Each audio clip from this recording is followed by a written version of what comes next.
আজকে কি হইয়া গেল গো। আজকে সকালবেলা থেকে বৃষ্টি, সকাল থেকে না আসলে আজকে হচ্ছে রাত্রে থেকে বৃষ্টি, ভোর রাত্রে থেকে বৃষ্টি শুরু হয়েছে। এত বৃষ্টি, বৃষ্টিতে অবস্থা খারাপ করে ফেলেছে। দেখেন ঝড় বৃষ্টিতে আমার গাছ গুছালি সব নষ্ট করে ফেলাইছে গো। কি অবস্থা করছে দেখেন তো, যে টবের মধ্যে গাছগুলো হেলে হেলে পড়ে গেছে। সবগুলো গাছের অবস্থা খুবই খারাপ। অনেক ঝড় বৃষ্টি হয়েছে রাতে, সেই সাথে সকাল থেকে খালি বৃষ্টি হইতেই আছে। দেখেন এই যে গাছগুলো হেলে পড়ে গেছে, আর এখনো বৃষ্টি হইতেই আছে। আকাশ পুরো কালো মেঘে ঢাইকে রয়েছে, মনে হয় যে সারাদিনই বৃষ্টি আর কি।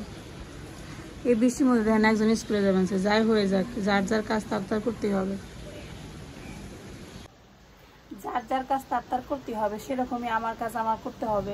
আমার কাজ হলো ভিডিও বানানো, ভিডিও তো আমার বানাইতেই হবে। ঝড় বৃষ্টি, অন্ধকার রাত, যাই হয়ে যাক না কেন। এই বৃষ্টি দেখে সকালবেলা মন চাইলো খালি খিচুড়ি আর খিচুড়ি। বৃষ্টি নামলে সব থেকে সহজ একটা ব্যাপার কি জানেন, সকালবেলা খালি খিচুড়ি খাবো, আর কোনো চিন্তা ভাবনা নাই। মানে বৃষ্টি মানে খিচুড়ি। তো খিচুড়ি আমার অর্ধেকটা হয়ে গেছে, এখন সোমবার দিমু। রান্না করেছে উঠছে অনেকক্ষণ আগে, কিন্তু ভিডিওটা স্টার্ট করি নাই। যে সুন্দর মনোরম পরিবেশ আজকে। তবে এই বৃষ্টিটা আমাদের অনেক ক্ষতি করছে। কি ক্ষতি করছে একটু বলি। ক্ষতিটা হচ্ছে যে আজকে বাড়িতে যাওয়ার কথা ছিল, আমার শ্বশুর বাড়ি বড়দাম, ওইখানে যাওয়ার কথা ছিল। কারণ হচ্ছে যে আমাদের বাড়িতে কলা গাছে নতুন কলা আসছে, সবজি কলা। তো সেই কলা পেকে গেছে, কলার ছড়ি, সেটা আজকে আনতে যাওয়ার কথা ছিল। নইলে আবার দেখা যাবে যে বেশি পেকে গেলে পড়ে যাবে, অথবা মানুষ টানুষ নষ্ট করে ফেলবে। এই জন্য আর কি ওটা বাড়ি থেকে আজকে ঢাকায় আনার কথা ছিল। কিন্তু এই যে আজকে বৃষ্টিটা একদম সব কিছু লন্ডভন্ড করে দিল। আজকে যাইতে পারলো না, মনে হয় না যে আজকে সারাদিনে বৃষ্টি একটু কমবে আর যাইতে পারবো। এই বৃষ্টির জন্য আমার পোলাপানটা আমি স্কুলে পাঠাইতে পারি নাই। এই বৃষ্টির জন্য একটু বাজারে যাওয়ার কথা ছিল, জানি না সারা বাবা যাবে কিনা, হয়তো যাইতেও পারে, কারণ বাজার জিনিসটা অন্যরকম। এই হচ্ছে ব্যাপার, বৃষ্টি নামলে একদিক থেকে আরাম, আরেক দিক থেকে আবার ব্যারামও আছে। একমাত্র এনার গাছেই একটা দুইটা ফুল ফুটছে, আর কোনো গাছে আজকে ফুল ফুটে নাই। আজকের গাছে জল দিব না, কারণ যেহেতু বৃষ্টি হয়েছে, বৃষ্টিতে অবস্থা খারাপ হয়ে গেছে বারান্দার। আজকের গাছে জল দিব না। দেখেন শুধুমাত্র সাদা নয়নতারা গাছে ফুল ফুটছে, আর একটা গাছে আমার ফুল ফুটেছে। সবগুলো গাছ ফুলবিহীন হয়ে আছে। তবে এই যে দেখতেছেন না, এইটা আজকে দুপুরের মধ্যে ফুটবে। এইটাও দুপুরের মধ্যে না ফুটলে একটু পরে ফিরে যাবে। অবস্থা খারাপ, বারান্দার জলে কাদায় একদম ভিজে আছে। হ্যাঁ কই হাতি কনে গেছে। পরে কি কি রান্না করবো একটু বলি। রান্না করবো কচুরলতি চিংড়ি মাছ দিয়ে। এখানে দেখেন কচুরলতি বার করে রাখছে, এটা হচ্ছে কাইটে সিদ্ধ করে ফ্রিজে রাখছিলাম, ডিপ ফ্রিজে। এরকম বক্সে করে যদি বেশি সবজি এনে আমি, তাহলে এই ডিপ ফ্রিজে রেখে দেয়। দেখেন কত সুন্দর কালার আসছে, একদম যেরকম আসছিল সেই রকমই আছে। তো এটা হচ্ছে আজকে রান্না করবো চিংড়ি মাছ দিয়া। সবজি কাটতেছি, এই যে ভেন্ডি কাটতেছি, আলু পটল দিয়ে মাছের ঝোল করবো, ভেন্ডি ভাজি করবো। তো রান্নাঘরে আইসা পড়লাম, এখন রান্না বান্না স্টার্ট করি। তো খিচুড়ি রান্না করবো সকালবেলা, আপনাদের তো বললামই। আগে খিচুড়িটা সম্বার দিতে হবে। তো এখানে আমি সম্বারটা শুরু করলাম, দিলাম হচ্ছে জিরা, তারপরে দিব হচ্ছে একটু পাঁচফোড়ন। খিচুড়ি খাইতে কার কার ভাল লাগে বলবেন, কে আর বলবো, কে বান বিরু দেখে আর কে বান বলবো। তো এখানে দেখেন এই যে একটু হালকা ভেজে নিলাম এটা। তারপরের মধ্যে মশলাপাতি দেব। মশলাপাতি কী কী দিই দেখেন, পেঁয়াজ রসুন কুচি,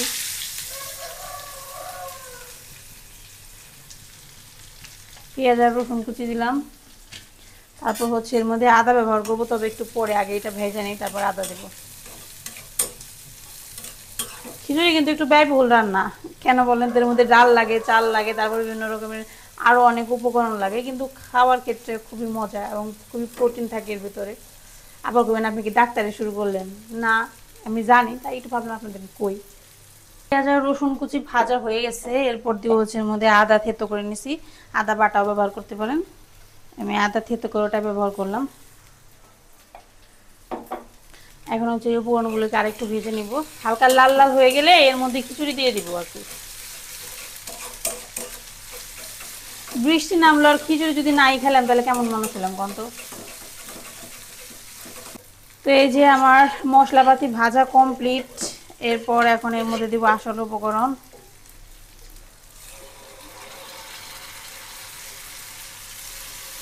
এই খিচুড়ির মধ্যে আমি মুসুর ডাল, মুগের ডাল, তারপর হচ্ছে খেসারির ডাল, সব রকমের ডাল ব্যবহার করছি যেগুলো আমার কাছে আছে আর কি। তো এখন এই খিচুড়িটা হচ্ছে আমি পুরো পাতিলের মধ্যে ঢেলে দিব।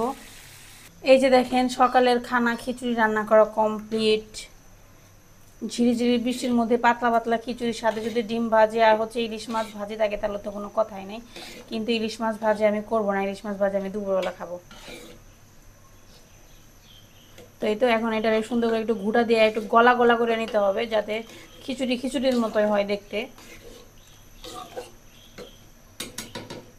আমার সকালবেলা রান্না বান্না কমপ্লিট। খিচুড়ি রান্না করলাম, ডিম ভাজি করব। বর মহাশয় আগে আসুক, জিজ্ঞাসা করি, যদি বলে ডিম ভাজি করতে হবে তাহলে করব, নাহলে করবো না। মুশকিল লাগতেছে, মানে অলসতা লাগতেছে। অলসতাকে আমাদের গ্রামের ভাষায় বলে মুশকিল, ঠিক আছে? মাঝে মাঝে আমি বলি না আমার মুশকিল লাগতেছে, মানে আমার অলসতা লাগতেছে। তো দেখেন ওইখানে কিন্তু মানে উপরে কিন্তু কিছু ছিল না, এখন বোতল রাখতে রাখতে রাখতে রাখতে বোতলের দোকান হয়ে গেছে।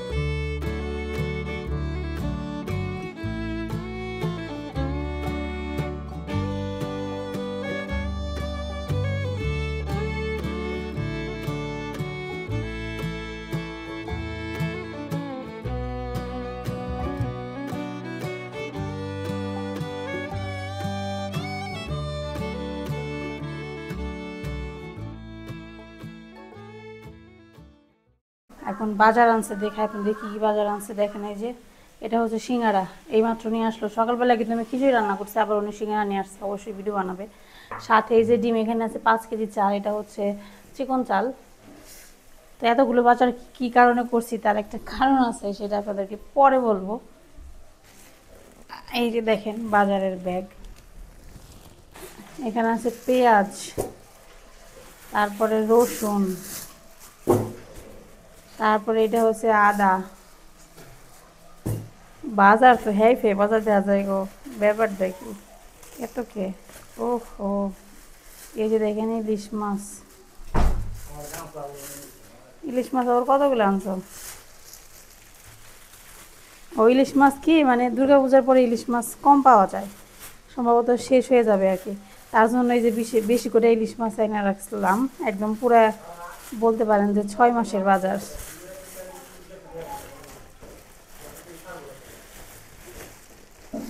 তোমার টাকা দিলে আমি তুলবো, বাজারে তো গেলো কিন্তু।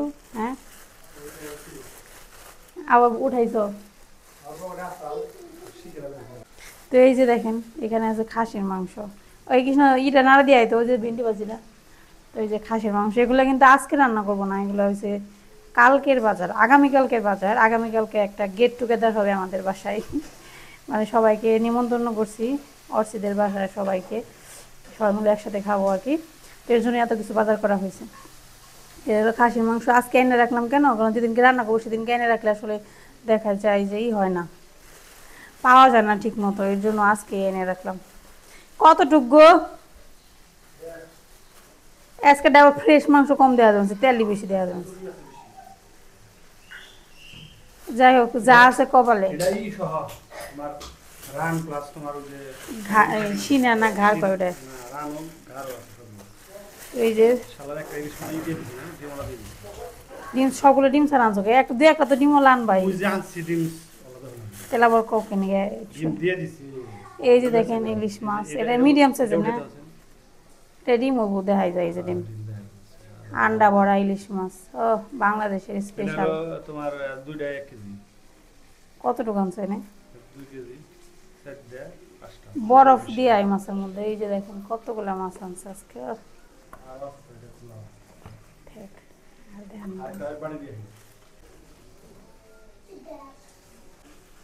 তো এই যে আমাদের আজকের সকালের বাজার দেখেন, গামলা ভর্তি ইলিশ মাছ আজকে নিয়ে আসছে। ও ইলিশ মাছ দেখে তো মনটা পুরো ফুর্তিতে ভরে গেল গা, কিন্তু আজকে খাবো না এগুলা, হয়তো একটা ভাজি করে খাইতে পারি। এটা ওইগুলো হচ্ছে সব আগামীকালের বাজার, আগামীকালের বাজার আজকেই করে রাখলো, কারণ আগামীকালে যদি বাজারে রান্না করতে তাহলে অনেক দেরি হবে, এর জন্য আগে থেকে সব কিছু প্রিপারেশন করে রাখতে হয়। তো এই হচ্ছে সকালের বাজার, ঠিক আছে। এই সারা আরে এটা ঝগড়া করতে পারে রে বাবা রে বাবা। এটা খুব খারাপ সারা। বৃষ্টি নামছে কিন্তু গরম ঠিকই করছে তাই না? বৃষ্টি নামছে আবার গরম ঠিকই লাগে। এখন এগুলো সব প্যাকিং করতে হবে নইলে আবার এটা নষ্ট হয়ে যাবে। বরফের মাছ ঠান্ডা তাই না? বরফ আবার ওই দুটো করে রেখে দিন, বাকিটা পরে দিতে হবে আর কি। এর ভিতরে আবার কিছু কিছু বড় আছে, ছোট বড় মিশানো আছে। হ্যাঁ বৃষ্টি আজকে হারা দিবি, আজকে যে খুব একটা শান্তি পাবো তারা না। কিন্তু এখন রান্না করব কচুরলতি। তো কচুরলতি আজকে চিংড়ি মাছ দিয়ে রান্না করব। কচুরলতি আমি বাড়ি থেকে নিয়ে আসছিলাম, ওই যে একবার বাড়িতে গিয়েছিলাম মাঝখানটাতে আপনাদের সাথে ব্লগ শেয়ার করেছিলাম বর্ষাকালে, তখন কচুরলতি নিয়ে আসছিলাম। আনার পর সেগুলো সেদ্ধ করে ডিপ ফ্রিজে রেখে দিয়েছিলাম, কয়েকবার খেলাম আর কি, ভালোই লাগলো। তো একবার মনে মনে ভাবছিলাম কচুরলতি সেদ্ধ করে রাখবো, কেমন না কেমন লাগবে, কিন্তু খাওয়ার পর দেখলাম যে খুবই ভালো লাগে। তো আপনারা চাইলে কিন্তু একদিন একটু কষ্ট করে কেটে ফ্রিজে রেখে দিতে পারেন, তাহলে আরামে কয়েকদিন খেতে পারবেন। চিংড়ি মাছ দিয়ে কচুরলতি রান্না করতেছি, আর এখানে দেখতেছি ঈশানবাবু লেখাপড়া করতেছে। আজকে অনেক বৃষ্টি নামছে, এর জন্য ছাতা তো বের হবেই। ছাতা নিয়ে একটু আগে বাজার থেকে আসলো, আসার পর এখানে শুকানোর জন্য রাখছে। আর ঈশানবাবু এই সুযোগটায় কাজে লাগাচ্ছে। উনি আমাকে শেখাচ্ছিল যে কোনটা বাংলাদেশের পতাকা এবং কোনটা ইন্ডিয়ান পতাকা। আমি কিন্তু ঠিকমতো জানি না ইন্ডিয়ার পতাকা কোনটা, কিন্তু সে জানে। আসলে ভয়েসটা একটু প্রবলেম হয়েছিল, আমি তো ভয়েস রেকর্ডার কানেক্ট করে রেখেছিলাম, কিন্তু সেটা দেখিতে কোনো ভয়েস আসেইনি। আসলে পরে আপনারা বিশ্বাস করতেন যে ঈশানবাবু সত্যি এই কথাগুলো আমাকে বলেছিল, হয়তো আপনাদের বিশ্বাস নাও হতে পারে। তো এখানে আমাদের সবাইকে ঈশানবাবু বলছিল কোনটা বাংলাদেশের পতাকা কোনটা ইন্ডিয়ান পতাকা। তো আমি জিজ্ঞাসা করলাম ঈশানবাবুকে, তুমি এখানে কী করতেছো? সে বলতে আমি পড়াশোনা করতেছি। তো এই যে দেখেন খুব সুন্দর একটা জায়গা বেছে নিয়েছে উনি পড়াশোনা করার জন্য। তো এদিকে হচ্ছে আমার কিন্তু সকালের খাবার দাবার এখনও শেষ হয়নি, আমি যে রান্না করতেছি শুধু রান্নাই করতেছি। একবার যখন রান্নাঘরে ঢুকি না, দুপুরবেলা রান্নাবান্না শেষ না হওয়া পর্যন্ত আমার শান্তি লাগে না। মনে হয় যে দুপুরের রান্নাবান্না রান্নাঘরের সমস্ত কাজকর্ম শেষ করে তারপর হচ্ছে আমি খেতে বসবো। এখানে সকালবেলার খাবার বাড়তেছি। আজকে সকালে খিচুড়ি রান্না করেছি, আপনাদের তো দেখিয়েছি, পাতলা খিচুড়ি করেছি। ঠিক আছে, তুমি তোমার এটা স্বীকার করতে কি সমস্যা? কেন স্বীকার করবে না? তুমি রান্না, তুমি রান্নাতে বাদ দাও। আমি তোমার জন্য দুই একটা আইটেম বেশি রান্না করতে পারবো না।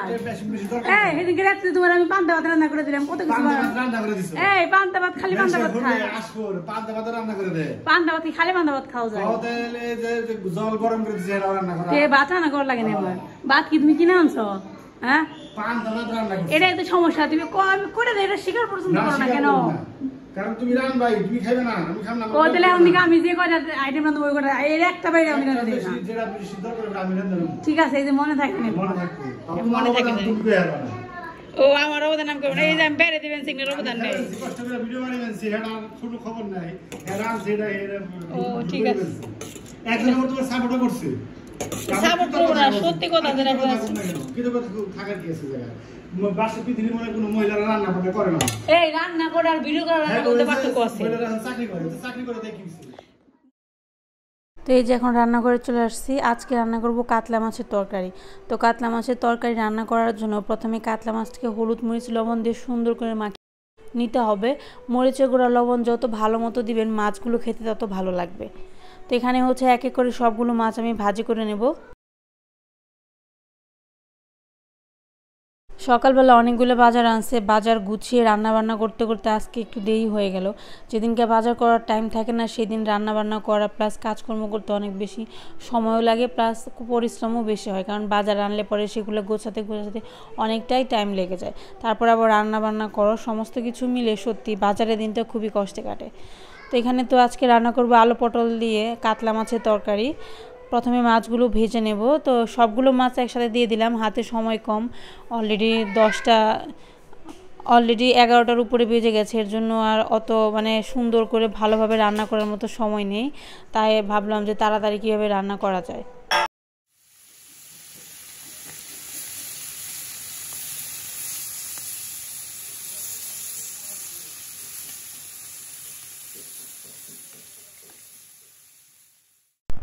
তো এখানে হচ্ছে আলু আর পটল ভাজি করতেছি, একটু জিরে ফোড়নে আলু আর পটল সুন্দর করে ভেজে নিতে হবে। আজকে আর মাছের ঝোলের রেসিপি আপনাদের সাথে শেয়ার করলাম না, এগুলো আপনারা সবাই পারেন, আমিও জানি আপনিও জানেন, এগুলো নতুন করে আর শেয়ার করার মতো কিছু নেই। এমনিতে আজকে অনেক কিছুই দেখিয়েছি আপনাদের। আর এখানে হচ্ছে এখন আমি হলুদ মরিচের গুঁড়া আর লবণ দিয়ে সবজিটাকে আরেকটু ভেজে নিয়ে এর মধ্যে পরিমাণ মতো জল ব্যবহার করব। তো পটলটা হচ্ছে কষাতে কষাতে দেখলাম যে গলে গেছে, এর জন্য জলের পরিমাণ খুব একটা দেব না। আর জল দেওয়ার সাথে সাথে আমি মাছটা ব্যবহার করব, যে মাছগুলো আমি ভেজে রাখছি কাতলা মাছ, ওইগুলো এর মধ্যে দিয়ে দেব। তো আজকে ভিডিওটা এই পর্যন্তই। ভালো থাকবেন সবাই। আর ভিডিও কেমন লাগলো জানাবেন, ভালো লাগলেও জানাবেন, খারাপ লাগলেও জানাবেন। কারণ ভালো লাগলেও তো আপনারা আমাকে সাপোর্ট করেন, না লাগলেও সাপোর্ট করেন, এটাই হচ্ছে বড় কথা। তো ভালো থাকবেন সবাই, ধন্যবাদ সবাইকে। দেখা হবে পরবর্তী কোনো নতুন ভিডিওতে। টাটা সবাইকে।